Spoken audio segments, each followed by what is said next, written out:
پاکستان میں سب سے زیادہ جو اس وقت ایک مصیبت ہے وہ یہ کہ ہم قانون کی خلاف ورزی کرتے ہیں بھرپور انداز میں، جس سے جتنا ہو سکتا ہے، جس کی جتنی طاقت ہے وہ کرتا ہے، جس سے سگنل توڑا جا سکتا ہے وہ سگنل توڑتا ہے، جس نے کچرا پھینکتا ہے وہ باہر وہ کرتا ہے، اور بڑی بڑی قانون کی خلاف ورزیاں جیسے کرپشن وغیرہ وہ تو پھر جس کی جتنی طاقت۔ قانون کی خلاف ورزی پر قانون میں تو سزا ہے، لیکن کیا دین میں بھی اس کی سزا ہے کہ آپ ملک کے قانون کو فالو نہ کریں اور اس میں خامیاں آپ کی وجہ سے پیدا ہو رہی ہوں؟ بسم اللہ۔ بسم اللہ الرحمن الرحیم۔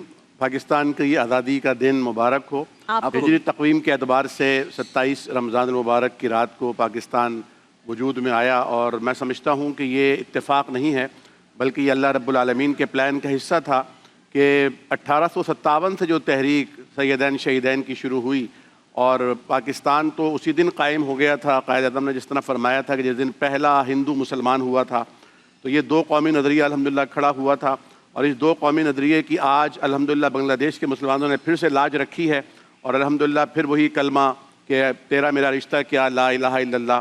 تو پاکستان کا جو قیام کے لیے جو تحریکیں تھیں، 20 لاکھ جانوں کی قربانیاں تھیں، وہ کسی ایک خطہ ارضی کے لیے تو تھی نہیں، وہ صرف چند سہولیات کے لیے تو تھی نہیں، وہ ملازمت کے حصول کے لیے تو تھی نہیں، سب کچھ تو وہاں بھی میسر تھا، بلکہ اس سے کئی گنا زیادہ میسر تھا۔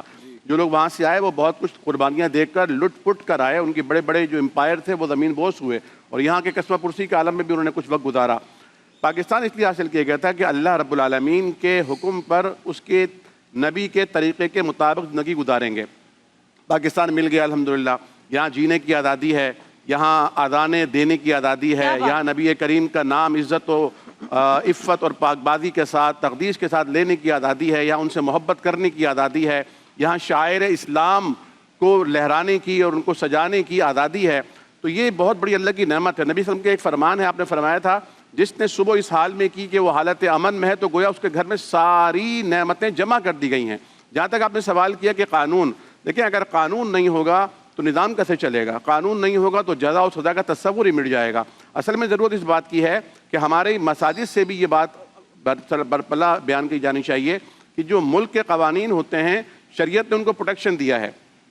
المسلمون علی شروطہم کے تحت اللہ کے حبیب صلی اللہ علیہ وسلم کے فرمان کے مصداق جب آپ کسی ملک کی شریعت اختیار کرتے ہیں تو وہاں کے ایک قانون کو فالو کرنا آپ پر شرعاً حکماً لازم ہو جاتا ہے، اور ہمارے ہاں صرف جو پکڑا جائے اسی پر قانون نافذ ہوتا ہے، یہ غلط تصور ہے۔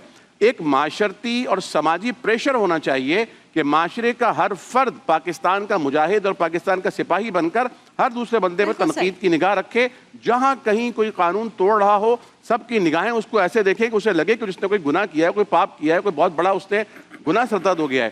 یہی ایک جو سوشل پریشر ہوگا، سماجی دباؤ ہوگا، یہ اصل میں لوگوں کو درست کرے گا، ورنہ قانون کے جو ہرکارے ہیں یا سپاہی ہیں وہ ہر چوک پر، ہر گلی پر، ہر نکڑ پر، ہر گھر کے باہر تو نہیں کھڑے ہو سکتے، ہر جگہ کیمرے بھی نہیں رکھ سکتے کہ آپ اپنے گھر کا کوڑا باہر نہ پھینکیں۔